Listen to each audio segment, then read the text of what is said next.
దేవీ నవరాత్రుల ఉత్సవాలు వారాహి శ్యామల అమ్మవార్లకు విశేష హోమాలు వివరాల కొరకు సంప్రదించండి. నమస్తే. ఇన్నాళ్ళు నన్ను సపోర్ట్ చేస్తూ ఎంకరేజ్ చేస్తూ మీ ప్రేమని నాకు అందిస్తున్న ప్రతి ఒక్కరికి కృతజ్ఞతలు. అలాగే ఈ వీడియో కూడా ఖచ్చితంగా మీకు ఉపయోగపడుతుంది. లైక్, షేర్ అండ్ సబ్స్క్రైబ్ చేసి మీ సపోర్ట్ ని నాకు అందించండి. అలాగే ఈ వీడియో పట్ల మీకున్న అభిప్రాయాన్ని కమెంట్ సెక్షన్ లో కమెంట్ చేసి తెలియజేయండి. ఇప్పుడు వీడియోని చూద్దాం. నమస్తే, వెల్కమ్ టు అవర్ ఛానల్. నేను పద్మిని. ప్రస్తుతంతో పాటు ప్రముఖ ఆధ్యాత్మికవేత్త, వాస్తు జ్యోతిష పండితులు, లలిత ఉపాసకులు, వాస్తు జ్యోతిష శిక్షణ నిపుణులు బ్రహ్మశ్రీ నానాజీ పట్నాయక్ గారు మనతో పాటు ఉన్నారు. మాట్లాడదాం. సార్ నమస్తే. సార్ శ్రీమాత్రే నమః. ఎలా ఉన్నారు సార్? అద్భుతంగా ఉన్నాను. మన ప్రేక్షకులందరూ కూడా ఇంకా అద్భుతంగా ఉండాలని కోరుకుంటున్నాను. Thank you so very much sir. ఈ గురువారం మహాలయ పక్షాలలోనే ఉన్నాం మనము. అయితే భరణీ శ్రార్థానికి పెద్ద పీట వేసింది శాస్త్రం అని ఖచ్చితంగా చెప్పుకోవచ్చు. మరి ఈ గురువారం భరణీ శ్రార్థాన్ని ఎలా వినియోగించుకోవచ్చు, ఎందుకు ఇంత వైశిష్ట్యం ఒకసారి మీకు తప్పకుండా అమ్మా. ఇప్పుడు మనకేంటంటే మన జీవితంలో కష్టాలు, సుఖాలు, బాధలు, మళ్ళీ ఒక మంచి టర్నింగ్ పాయింట్స్ అన్నీ వస్తుంటాయి చూసారా. ఇవి ఎందుకు జరుగుతాయి? It's very clear. మన పూర్వజన్మ కర్మ ఒకటి, మనకి మన సంబంధం లేకుండానే కొన్ని నెగటివ్ ఎనర్జీస్ మన మీద అటాక్ చేయడం వల్ల జరుగుతూ ఉంటాయి. రెండు కారణాలు ప్రధానంగా. అది వాళ్ళకు ఉన్నటువంటి మహాదశ అంతర్దశల వల్ల కొన్నిసార్లు వస్తే, కొన్నిసార్లు వాళ్ళ జన్మజాతకంలో సన్ అండ్ మూన్ స్ట్రాంగ్గా లేకపోవడం, మహాదశ నాదులు స్ట్రాంగ్గా లేకపోవడం వల్ల వీళ్ళ మీద ఎవరో ఏదో ప్రయోగం చేయక్కర్లేదు, ఏదో వెళ్తున్న నిమ్మకాయం తొక్కడము, వాళ్ళతో ఇలా అనడము చేయడం వల్ల అలాగా వస్తుంది ఒక్కోసారి. లేకపోతే పిశాచాలు తిరుగుతుంటాయి మన కంటికి కనబడకుండానే. కొన్ని పిశాచాలు, దేవతలు మన చుట్టూ తిరుగుతుంటారు కాబట్టి అదొక లోకం మన కంటికి కనబడదు. అలా ఉన్నప్పుడు మనం చేసే నిత్య పూజ, నిత్య ఆరాధన ఏవైతే ఉంటాయో మనకు ప్రొటెక్షన్గా నిలబడుతుంది. మీరు ఏ దేవతని, ఏ స్వరూపంలో ఉన్న పరమాత్మని మీరు ధ్యానించినా కూడా. అయితే ఇక్కడ రెండు రకాలు ఉండాలి ఎప్పుడు, మనిషి కానీ ఎనర్జీస్ కానీ. నెగటివ్, పాజిటివ్ ఉంటుంది పవర్లో. మనలో కూడా ఏమంటాం, చాలా మంచి చోట ఎలా బతుకుతాడు అంటాం. మరి ఎక్కువ పోరాడేది ఉన్నా సరే అమ్మో అంత గయ్యాలుగా ఉండకూడదు. కానీ రెండు ఉండాలి మనిషిలో. అంటే మంచి చేసినప్పుడు మంచి చేయగలగాలి, ఇబ్బంది వస్తున్నప్పుడు ఎదుర్కొనే శక్తి ఉండాలి. అలాగే సృష్టిలో భగవంతుడు ఏం చేశారంటే నెగటివ్ ఎనర్జీస్, పాజిటివ్ ఎనర్జీస్ సృష్టిస్తూ మనకి ఈ పితృదేవతలు అనేటువంటి ఒక కాన్సెప్ట్ కూడా క్రియేట్ చేశాడు భగవంతుడు. అదేంటంటే మనలో ఏదైతే నెగటివ్ మనకి ఏదైనా ఉంటే అది తీసేసేటువంటి శక్తి పితృదేవతలకి ఎక్కువగా ఉంటుంది. ఎక్కువగా ఉంటుంది. అదేమిటి, రుణం తీర్చుకోవాలి ఈ కాన్సెప్టే చెప్తారు కానీ తీర్చుకోవాలి. ఎందుకు తీర్చుకోవాలి? వాళ్ళు మనల్ని కాపాడుతున్నారు కాబట్టి రుణం తీర్చుకోవాలి. నిత్య అయితే అది నిరంతరమైనటువంటి ప్రాసెస్. ఎగ్జాక్ట్లీ, కాపాడుతారు కాబట్టి. అయితే అందులో మహాలయ పక్షాల్లో రెండు నక్షత్రాలు ప్రత్యేకంగా చెప్పారు. మీరు అన్నట్టుగా భరణి ఒకటి, మఖా ఒకటి. మఖా కూడానా? భరణి నక్షత్రానికి అధిదేవత, అధిష్టాన దేవతలు మనకి యముడైతే, మఖా నక్షత్రానికి డైరెక్ట్ గా పితృదేవతలే. నేను యాక్చువల్ మఖా నక్షత్రం అనుకున్నా, అంతట్లో మీరు లక్కీగా చాలా మంచి క్వశ్చన్ అడిగారు, ఎందుకంటే రెండు అవకాశాలు వచ్చాయి. సో భరణి నక్షత్రం వస్తుంది, మఖా నక్షత్రం ఉంటుంది. సో ఈ రెండు రోజులు అంటే ఈ రెండు నక్షత్రాలు ఉన్న రోజుల్లో ఎవరైతే పితృదేవతలు, అంటే మిగతా రోజులు మహాలయ పక్షాల్లో చేయొద్దని కాదు నా ఉద్దేశం, కొంపతీసి అలా కూడా అర్థం చేసుకుంటారు, చేయొద్దని కాదు. ఇంకా భక్తి శ్రద్ధలతో చేస్తే భరణీ నక్షత్రంలో చేసేటువంటి ఫలితం ఏమిటి అంటే యమ బాధలు తగ్గుతాయి, అపమృత్యు దోషం నుంచి బయటపడతాడు మనిషి. ఎలా చేయాలి దీని ప్రాసెస్? ఉదయం నిద్ర లేచి చక్కగా ఫస్ట్ మీరు ఇంట్లో మీకు గాయత్రి అలవాటు ఉంటే గాయత్రి నిత్య పూజ చేసేసుకున్న తర్వాత 11 నుంచి 12 గంటల ప్రాంతం లేదా 10:30 టైంలో కూడా ఇవ్వచ్చు, వెళ్ళి దానం ఇచ్చి శ్రద్ధగా చేయాలని చెప్తుంది శాస్త్రం. సరే ఏదో చెప్పారు, ఏదో మా ఆవిడ గొడవ పెట్టేస్తుంది, లేకపోతే ఏంట్రా బాబు ఇప్పుడు చేయకపోతే ఏదో నష్టం వస్తుందేమో, చేస్తే ఓ పని అయిపోతుంది కదా, ఇలా మూడుతో అసలు చేయకండి. అలా చేస్తే చేసిన దానికంటే ఇంకా నష్టమే వస్తుంది అక్కడ. ఎందుకంటే శ్రార్థానికి శ్రద్ధ అవసరం, చాలా శ్రద్ధ. అందుకే దాని పేరే శ్రార్థం. ఇప్పుడు మనం ఒక గెస్ట్ ని పిలవకపోయినా పర్లేదండి, పిలిచి అవమానించకూడదు. అది ఇంకా ఇంకో శత్రుత్వాన్ని తెచ్చుకుంటావు. అలాగే మనం పూజ కానివ్వండి, ఏదైనా కానివ్వండి, మనం ఖచ్చితంగా చేయాలి. ఇలా అని శత్రువు వస్తుంది కదా అని చేయడం మానేయడం కాదు అక్కడ. ఇప్పుడు ఎక్సర్సైజ్ చేస్తే బాడీ పెయిన్స్ వస్తాయని చేయకుండా మానేస్తే నీ బాడీ ఫిట్నెస్ ఉండదు, అంతే కదా. కాబట్టి ఏంటంటే నేననేది శ్రద్ధగా మీరు గనక భరణీ నక్షత్రం నాడు చేశారు, గురువారం నాడు చేశారు అంటే అపమృత్యు దోషము అంటారు. అంటే మన జన్మజాతకంలో మనకు ఆయుష్ ఉదాహరణకి ఒక 100 సంవత్సరాలు బ్రతకాలని ఉందనుకో, 120 సంవత్సరాలు యాక్చువల్లీ కలియుగంలో బ్రతకాలను ఉంటే మనకి ప్రతి జీవుడికి కూడా ఒక 3 సార్లు గండయోగాలు ఉంటే 3 సార్లు నుంచి 5 సార్లు వస్తుంది. గండయోగం లేకపోతే ఏమీ రాదు అసలు.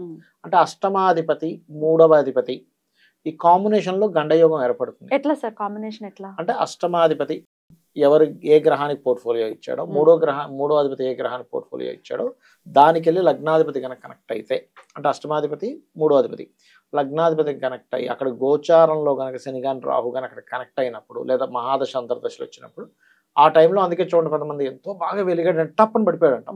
అంటే ఫేమ్ పడిపోవడం కూడా గండం కింద కన్సిడర్ చేస్తున్నా. మంచి క్వశ్చన్ వేశారు. ఎందుకంటే ఒక్కొక్కసారి వాళ్ళ లక్ ఆయుష్ బాగుంటే ఫేమ్ మాత్రం పడిపోతుంది, వాడు బతికే ఉంటాడు. ఇప్పుడు బతికే ఉన్న ఫేమ్ పడిపోతే చచ్చిపోయినట్టే కదా మనిషి. ఎగ్జాక్ట్లీ వాడు బతకలేడు, ఇంకా బతకలేనంత కష్టం వచ్చేసింది వాడికి. ఇచ్చి ఏంటి ఇంత బ్యాడ్ నేమ్ వచ్చేసింది అంటే మనిషి చనిపోయేంత స్థితి లేదా చనిపోవడం. ఆయుష్ గట్టిగా ఉంది, ఇలా అయిపోతుంది. ఆయుష్ గట్టిగా లేదు, మనిషి లేచిపోతాడు. అసలు అర్థం కాదు, ఏంటి మా బాగానే ఉన్నాడు కదా, నిన్న నైటేనండి అద్భుతంగా తిరిగాడు, మనం అక్కడికి వెళ్దామన్నాడు, ఇది అన్నాడు, ఇంత ఆరోగ్యం ఉన్నాడు, ఎలా చచ్చిపోయాడు అంటే బికాజ్ ఆఫ్ గోచార గ్రహాలు, అలాగే ఆ జాతకుడికి ఉండే యోగము ఆ రకంగా కనెక్ట్ అవుతుంది. ఒకసారి ఎగ్జాంపుల్ చెప్పండి సార్. ఆయుష్ కారకుడు సూర్యుడు అని చెప్తారు కదా సార్. కాదు, ఆరోగ్యానికి కారకుడు ఆయుష్ కారకుడు శని కుజుడు ఇద్దరు. శనేమో ఆయుష్ కారకుడు, కుజుడేమో న్యాచురల్ అయితలాడు. మరి అప్పుడు శని తోటే రిలేట్ చేస్తూ చెప్పండి సార్. శని ఎక్కడ ఉన్నాయి, ఎట్లా ఎగ్జాంపుల్ చెప్పండి. మంచి ప్రశ్న వేశారు. ఫస్ట్ ఆఫ్ ఆల్ ఏంటంటే శని ఎప్పుడు కూడా ఎవరి జన్మ జాతకంలో అయినా వాళ్ళ కొద్దో గొప్ప దీర్ఘాయుద్ధాయం ఉండాలంటే ఫస్ట్ మనకి సూత్రాల్లో 8th house శని ఈజ్ దీర్ఘాయుద్ధాయం. అది పాపగ్రహాలతో పాపకత్తిలో ఉండకూడదు. ఆయనే పాపగ్రహం కదా సార్? కాదు కదా, చెప్తా. ఆయనే పాపగ్రహాన్ని కాదనట్లేదు, కానీ ఒక్కొక్క గ్రహానికి ఒక పోర్ట్ఫోలియో ఉంటుంది. ఆయుష్ కారకుడు అష్టమంలో ఉండాలి. ఇప్పుడు శుక్రుడు ఉన్నాడు, శుక్రుడు 12లో ఉంటే బాగా యోగం, 11లో ఉండకూడదు శుక్రుడు. ఇప్పుడు శయాసౌఖ్యానికి కారకుడు, శయాసౌఖ్యం ఎక్కడ నుంచి వస్తుంది, 12లో వస్తుంది. శుక్రుడు శయాసౌఖ్యానికి ఆయన అక్కడ ఉంటే సరిపోతుంది. 12th లోనే ఉండాలి. అదేంటండి ఏ స్థానం కదండి, ఇంకా లగ్జరీస్ ఉండవు అనుకోకూడదు. సుఖపడేదే వేయిస్తాను కదా, నువ్వు చక్కగా నిద్రపోతావు, నీకు మంచి బెడ్ కంఫర్ట్ ఉంది, భార్యతో మంచి సెక్సువల్ రిలేషన్స్ బాగున్నాయి, నువ్వు చక్కగా చేస్తున్నావు అంటే 11th house లో ఉంటే పనికి రాదు, దానికి వేస్తాను, 12కి వేస్తాను 11th అనేది. కాబట్టి అది పూర్తిగా వ్యతిరేకిస్తుంది. మీరు చూడొచ్చు, కావాలంటే నేను ఒక 5,000 జాతకాల పైనే నేను రీసెర్చ్ చేసి చెప్తున్నా. రీసెర్చ్ జాతకాలు చూసినవి కాదు, రీసెర్చ్ చేసి చెప్తున్నా. 11th house శుక్రుడు ఆల్వేస్ బ్యాడ్. అది ముఖ్యంగా వివాహ జీవితం మీద పడుతుంది, వేరే విషయాల్లో కాదు. వేరే విషయాలు 11 కదండి అంటే కాదు, అది వేరే 11లో ఉన్నప్పుడు ఇచ్చే రిజల్ట్స్ వేరే ఇస్తుంది. అయితే నేను అనేది ఏంటంటే ఈ అష్టమంలో శని ఉన్న, అష్టమాధిపతి బలంగా ఉన్నా, అష్టమాధిపతి పాడవకుండా మంచి శుభగ్రహాలతో ఉన్నా, చర అధిపతి అష్టమాధిపతి చరమై ఇంకొక చర్రాసుల్లో ఉన్నా, ఇవన్నీ కూడా చరము అంటే దీర్ఘాయుద్ధాయం వెళ్ళడం, ఇవన్నీ కూడా ఆయుష్ని పెంచుతుంది. అయితే ఆయుష్ని పెంచుకునేటువంటి దాంట్లో మనకి యోగ సూత్రాలు కొన్ని చెప్పారు. ప్రాణాయామం చేయడము, అలాగే కొన్ని ఆహారపు అలవాట్లు బాగా చేయడము. మీరు ఇందాక అన్నారు రవి కూడా ఆయుష్ అంటారు, రవి కాదు అక్కడ. రవి ఏం చేస్తాడంటే, రవి పర్టికులర్ గా ఆయుష్ని పెంచడానికి తోడ్పడతాడు. అలా ఆరోగ్యం బాగుంటే ఆయుష్ పెరుగుతుంది కదా. సో ఎవరికైనా ఇప్పుడు శని బాలేడు అంటే ఆయుష్ క్షీణం ఉందన్నప్పుడు సూర్యుని చేసుకోవాలి. అప్పుడు శని ఇచ్చేటువంటి నెగటివ్ ఎనర్జీస్ ని మీకు తట్టుకునేటువంటి శక్తి సన్ ఇస్తాడు. ఇప్పుడు ఎలాంటి బాగా జలుబు చేసింది ఏం చేస్తాం, మిరియాల పాలు తాగుతాం. మిరియం ఏంటి, ఘాటు, అంటే ఈ కోల్డ్నెస్ ని ఘాటు కంట్రోల్ చేస్తుంది, అలా అనమాట. అలా మీకు ఇది. ఇంకోటి మఖా నక్షత్రం కూడా చెప్పాను చూసాను. పితృదేవతల అనుగ్రహం పరిపూర్ణంగా ఇచ్చేటువంటి నక్షత్రం మఖా నక్షత్రం. అందుకే అది సింహరాశిలో ఉంటుంది. అందుకే ఎవరి జన్మజాత చక్రంలో అయినా సూర్యుడు యొక్క రాశి అయిన సింహరాశిలో పాపగ్రహాలు ఉంటే పితృదోషం అంటాం, శని రాహులు ఉంటే పితృదోషం అంటాం. ఎవరి జన్మజాతకంలో అయినా ఉదాహరణకి పంచమం అయిందంటే మేషలగ్నం అయింది అనుకోండి, మేషలగ్నంలో పంచమంలో శని రాహులు ఉన్నారు, 99% ఆఫ్ కేసెస్ అబార్షన్స్ అవుతాయి, మిస్క్యారేజ్ అవుతాయి.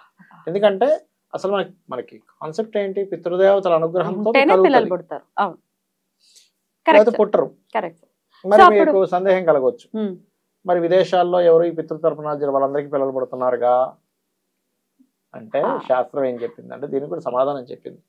వాడు ధర్మాలు కొన్ని పాటిస్తున్నాడయా, ధర్మం వల్ల కూడా పుడతారు.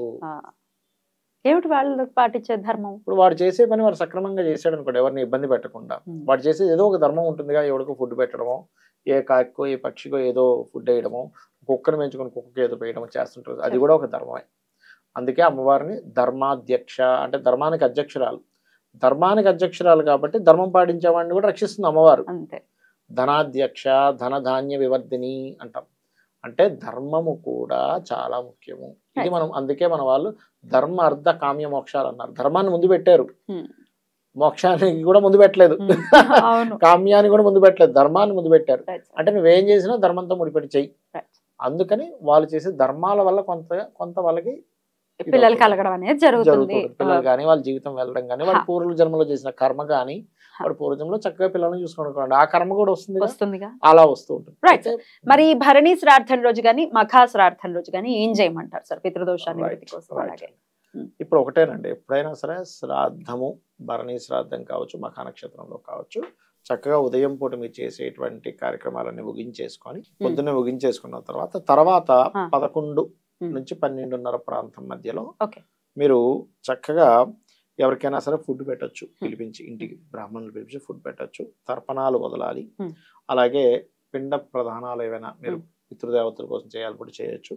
ఇక్కడ కాదు నేను ఏదైనా క్షేత్రానికి వెళ్ళి చేస్తాను, చక్కగా కాశీ లాంటి గయా లాంటి వాటి ప్రదేశాలకు వెళ్ళి చేస్తాను అంటే కూడా ఇంకా అద్భుతమైన ఫలితాలు. గయకి వెళ్తేనట మనకి లింగ పురాణంలో చెప్తారు, లింగ పురాణంలోని మరియు గరుడ పురాణంలో కూడా చెప్తారు ఈ విషయాన్ని. గయకు గనక వెళ్తే పితృదేవతలు కోలాహలం చేస్తారట. అబ్బా మనవాడు వెళ్ళాడు, అదేదో ఎలా అంటే మనం క్రికెట్ చూస్తున్నప్పుడు మనవాడు 6 కొట్టాడు, అదే 6 కొట్టాడు, అందరూ ఎలా చీర్స్ చేసుకుంటారు, అలాగా ఫుల్ హ్యాపీ అయిపోతారు, ఫుల్ హ్యాపీ అవుతారట. అరే మనవాడు వెళ్ళాడు అంటే వాళ్ళకి ఆ శక్తిని ఇస్తున్నాం.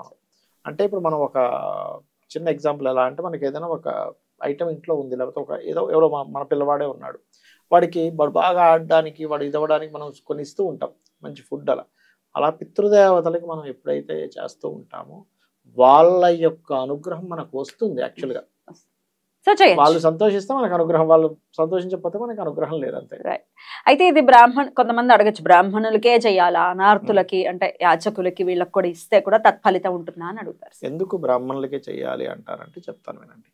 ఫస్ట్ వాళ్ళు ఒక దేవతా సంబంధించిన దాన్ని రెగ్యులర్గా పాటించేటువంటి వ్యక్తుల్లో మొట్టమొదటిగా ఈ పురోహితులు వీళ్ళు ఉంటారు. అంటే గాయత్రి చేయడం అనుకోండి, నిత్య దేవతారాధన, టెంపుల్లో రోజు అష్టోత్తరం చదువుకుంటారు, గర్భగుడిలో ఉంటారు. కాబట్టి వాళ్ళకి ఎలా ఉంటుందంటే ఇప్పుడు దానం చాలా మంది అంటుంటారు, ఎవరి దానం వాళ్ళకి ఎందుకు ఇవ్వాలంటే ఒకటే చెప్తాను, వాళ్ళు దాన్ని మళ్ళీ మీ యొక్క నెగటివ్ ఎనర్జీని వాళ్ళు తీసుకొని గాయత్రి చేసుకొని వాళ్ళు దాన్ని న్యూట్రల్ చేసుకోవాలి.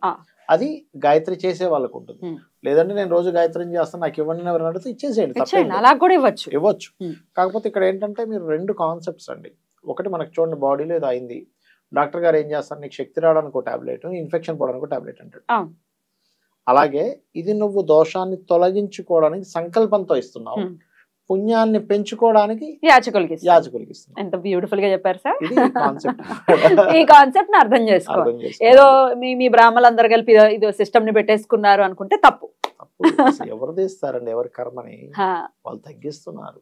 అవి ఒకటి ఇచ్చేవాళ్ళు పుచ్చుకునే వాళ్ళు, ఇచ్చేవాడేమో ఇస్తుంది ఈశ్వరుడు కనుకోవాలి, పుచ్చుకునేవాడు ఈశ్వర స్వరూపంలో వచ్చేస్తున్నాడు అనుకోవాలి.